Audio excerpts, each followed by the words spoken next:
Hello champions, welcome back to my channel Chinnu explore. ఈరోజు నేను మీకు నా ఫుల్ వీడియో ఫ్లైట్ జర్నీ ఎలా ఉందో చూపిస్తాను. ఫైనల్గా అయితే నేను చాంగి ఎయిర్పోర్ట్కి రీచ్ అయ్యాను. ఇక్కడ నాకు నచ్చే విషయం ఏంటి అంటే మనకి ఎంత లగేజ్ ఉన్నా బర్డన్ అనిపించదు. ఎందుకనంటే ఆ డ్రైవర్సే మన లగేజ్ తీసుకొని అందులో క్యాప్లో పెట్టేసి మళ్ళీ వచ్చిన తర్వాత కూడా వాళ్ళే మనకు లగేజ్ తీసేసి పెట్టేసి వెళ్ళిపోతారు. అది మాత్రం చాలా హెల్ప్ఫుల్ అనిపిస్తుంది. అండ్ ఫైనల్గా ఇప్పుడైతే నేను లోపలికి వెళ్తున్నాను నా బోర్డింగ్ పాస్ తీసుకోవడానికి. నా లగేజ్ మాత్రం చాలా ఎక్కువగా ఉంది. అది క్యారీ చేయడానికి చాలా కష్టపడ్డాను నేను. నాకు ఇలాంటి టైంలోనే గుర్తొస్తారు మా అన్నయ్యలు. ఎందుకనంటే ప్రతిసారి ఎక్కడ లగేజ్ ఉన్నా నేను మాత్రం హాస్టల్ వచ్చినప్పుడైనా ఏదైనా కూడా నేను ఎప్పుడు లగేజ్ క్యారీ చేయలేను. ఇక్కడికి వచ్చినాక ఇండివిజువల్గా జర్నీ చేస్తున్న ప్రతిసారి నేను సఫర్ అయ్యేది లగేజ్ క్యారీ చేయడం కోసమే. 3 బ్యాగ్స్ క్యారీ చేయడానికి అండ్ ఫైనల్గా నాది ఇంకా హ్యాండ్ బ్యాగ్. సో మొత్తం టోటల్ 4 బ్యాగ్స్ అయిపోయాయి. ఇక్కడైతే నేను బోర్డింగ్ పాస్ తీసుకున్నాను. నాకైతే గేట్ 35 వచ్చింది. సో ఫైనల్గా నేనైతే ఇప్పుడు డిపార్చర్ దగ్గరికి వెళ్ళడానికి ఆటో ఇమిగ్రేషన్ దగ్గరికి వెళ్ళాను.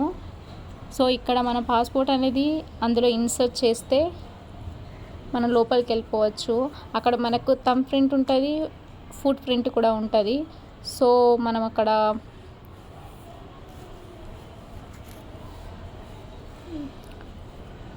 అది అయిపోయిన తర్వాత ఇక ఫైనల్గా మనము లోపలికి వస్తే మన షాపింగ్ ఏమైనా చేసుకోవాలనుకుంటే అక్కడ చేసుకోవచ్చు.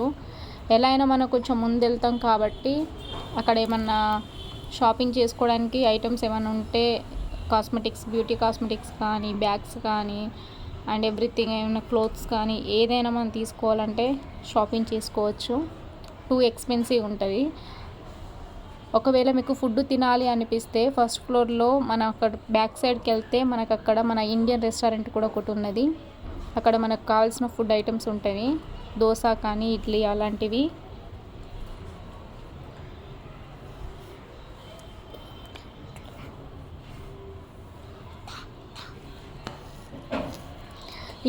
ఈ ప్లేస్కి వెళ్ళా నేను. ఈ ప్లేస్ మాత్రం సూపర్గా ఉంది.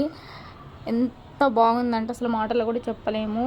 పైన మొత్తం స్కై కలర్లో ఉంది కదా, అక్కడ మనకి ఏంటి అంటే వర్షం పడినప్పుడు ఎక్కడైతే చిన్న చిన్న చినుకుల్లాగా ఉంటాయో ఆ పైన మనకు అలా చూపిస్తారు.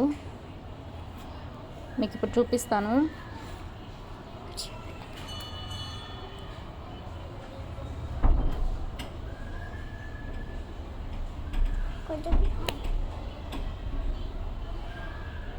చూడండి ఇక్కడ వాటర్ పడినట్టు ఎలా ఉందో అలా స్ప్రింకిల్ కనిపిస్తూ ఉంటుంది.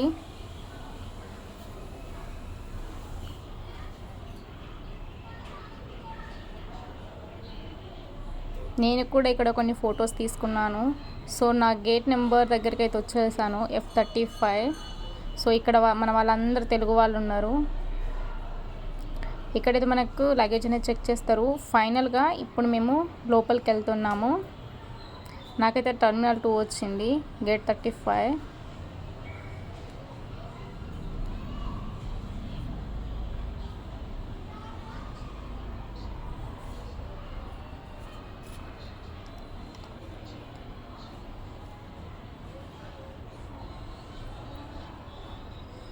సో ఇప్పుడు మేము లోపలికి వెళ్తున్నాము. ఇంకెవరైనా మీరు నా ఛానల్ని సబ్స్క్రైబ్ చేసుకొని లేకుంటే ప్లీజ్ లైక్, షేర్, సబ్స్క్రైబ్. ఇది అండి ఫైనల్గా ఫ్లైట్లో ఉన్న వ్యూ. సో నాకు మాత్రం నేను ఇక్కడ సీట్ సెలెక్షన్ ఏం చేసుకోలేదు. బట్ ఏంటి అంటే లక్కీగా నాకు లాస్ట్లో వచ్చేసింది, బ్యాక్ సైడ్లో.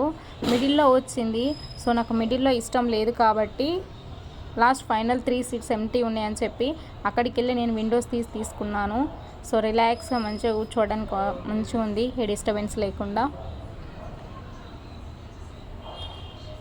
వాళ్ళు మన ఫ్లైట్లోకి ఎంటర్ అయిన నుండి ఎగ్జిట్ అయ్యే వరకు కంప్లీట్గా వాళ్ళు చెప్పే ఇన్స్ట్రక్షన్ మనం ఫాలో అవ్వాలి. బట్ నేను అందులో ఫాలో అయింది ఒక్కటి మాత్రమే, సీట్ బెల్ట్ అనేది పెట్టుకున్నాను. ఫోన్ అయితే నేను స్విచ్ ఆఫ్ చేయలేదు.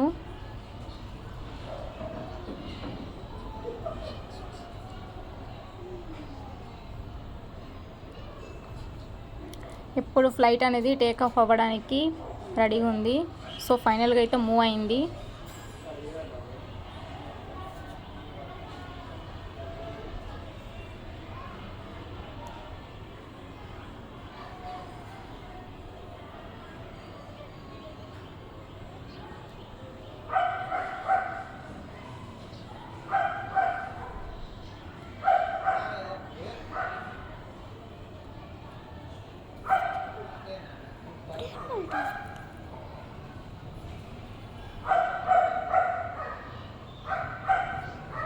సో స్లోగా స్టార్ట్ అయిపోయింది. ఇప్పుడైతే పైకి వెళ్ళిపోతూ ఉంటుంది.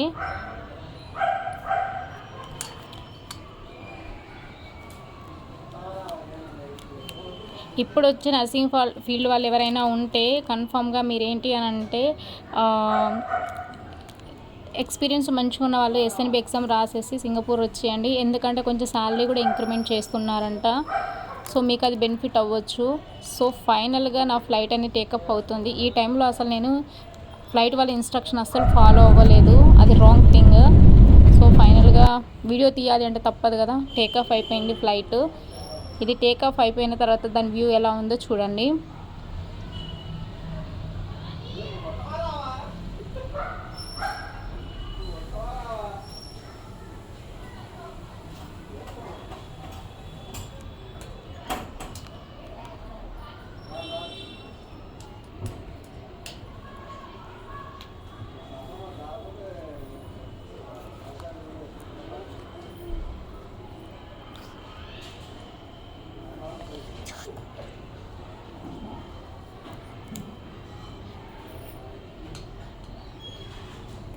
ఇది అండి నా ఫుల్ జర్నీ ఆఫ్ ఫ్లైట్.